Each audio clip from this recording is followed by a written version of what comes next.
Start off your fall baking with this simple recipe. We are going to take some pumpkin pie spice and add it to a classic sugar cookie recipe so you can have this fall favorite anytime. Hello and welcome to Jackson's Job, where we show you the ingredients right away so that you can get to baking, but if you stick around, you will learn how to make this recipe step by step and also how to avoid common mistakes.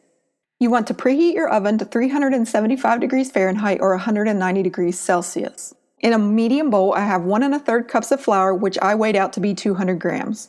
To that, I'm going to add some baking soda, 1/2 teaspoon or 3 grams, and 1/4 teaspoon of salt or 1.25 grams. Now, you may be tempted to add the spices to the dry ingredients. However, I recommend holding it off and adding it to the butter. This will really waken up those spices and you can use less this way. Mix up your flour, baking soda, and salt until it's well combined and set it aside. On a large bowl, we have 1/2 cup of butter that has been softened. That's 113 grams or 1 stick. Now we're going to add in that 1 teaspoon of pumpkin pie spice or 2 grams. If you wanted to, you could add 1 1/2 teaspoons, but if you go over that, it's going to taste bitter. We're going to mix this until it's nice and smooth and creamy. By mixing the spice into the butter, you are really awakening up those spices and it's really going to give a powerful punch without having to use too much spice. This is a trick anytime that you want to use dried spices. Add it to a fat, even in cooking, and it just wakes them up and really gets them going. Scrape down the sides as needed. You really want this to be well incorporated. You want to beat this until it's just nice and smooth, and you can do this by hand. You do not need a mixer at all. At this point, we want to add in our sugar. We are going to only use 3/4 of a cup of sugar, that's 150 grams, and we're going to use plain, ordinary white sugar. Now, if you wanted to, you could use brown sugar, but it's going to change the texture somewhat. It's going to be even more chewy and more moist. So keep that in mind if you do want to swap out the sugars.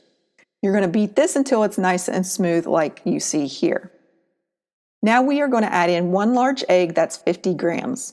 And you want to beat this until it's no longer curdled looking and it's really nice and smooth.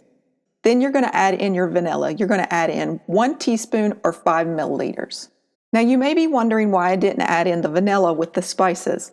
That is because the vanilla usually has alcohol in it, and the oils and the alcohol sometimes combat with each other and it doesn't want to blend well. So I always wait to the last step to add it in. Once again, beat this until it's nice and smooth.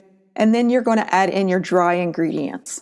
You can mix the dry ingredients by hand to make sure that your cookies are really nice and soft, or you want to use a mixer and you want to mix it until it just starts to come together. At first it's going to look really dry and crumbly and it doesn't look like it wants to come together, but keep mixing. Just start out on a low speed or you're going to get flour everywhere. But then within a second or two, it starts to clump against the beaters. You want to stop once it starts to clump together. You do not want to overmix this. You want the flour mixture to just be combined. You're going to stop mixing it and then you are going to put this out on a cookie tray about 2 inches apart, 5 centimeters. If the dough is extremely sticky and difficult to scoop, you can stop and chill it for 20 to 30 minutes. Now, I recommend using a cookie scoop if you can get one, but if you can't, just use either a teaspoon or a tablespoon depending on what size you want them to be. You want to bake these 8 to 12 minutes or until the edges are just golden brown and the inside is still not quite set. The center of the cookies will be quite soft and it will finish setting as it sits on the cookie sheet for 2 to 3 more minutes.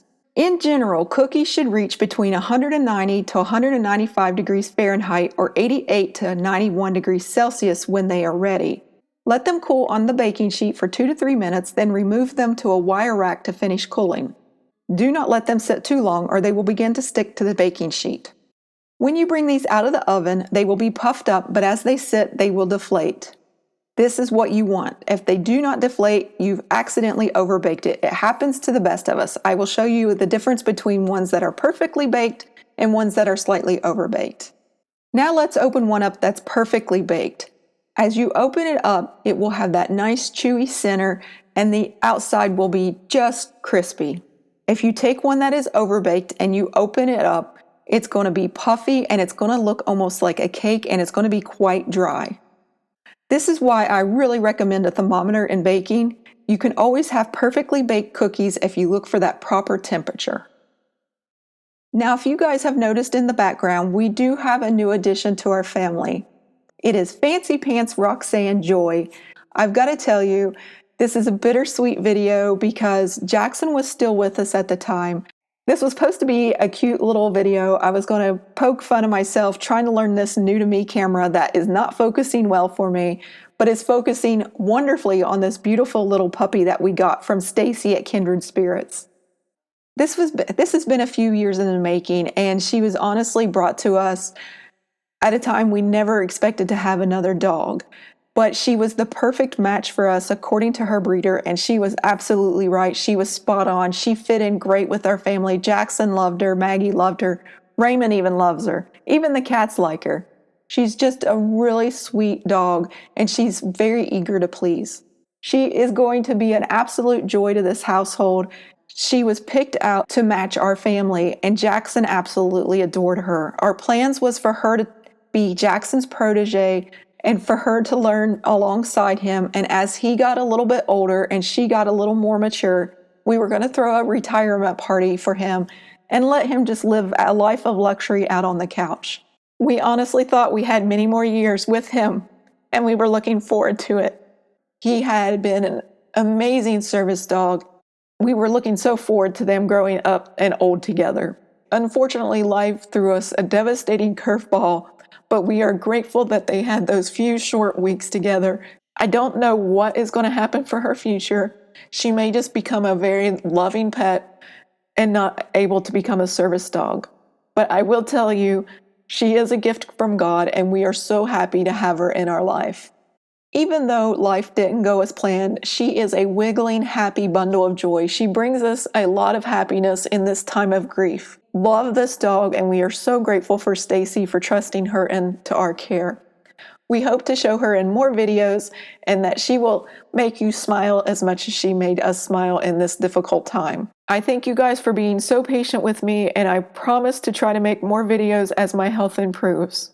I hope you enjoyed this recipe. Comments and questions are always welcome. Thank you for watching, and happy baking.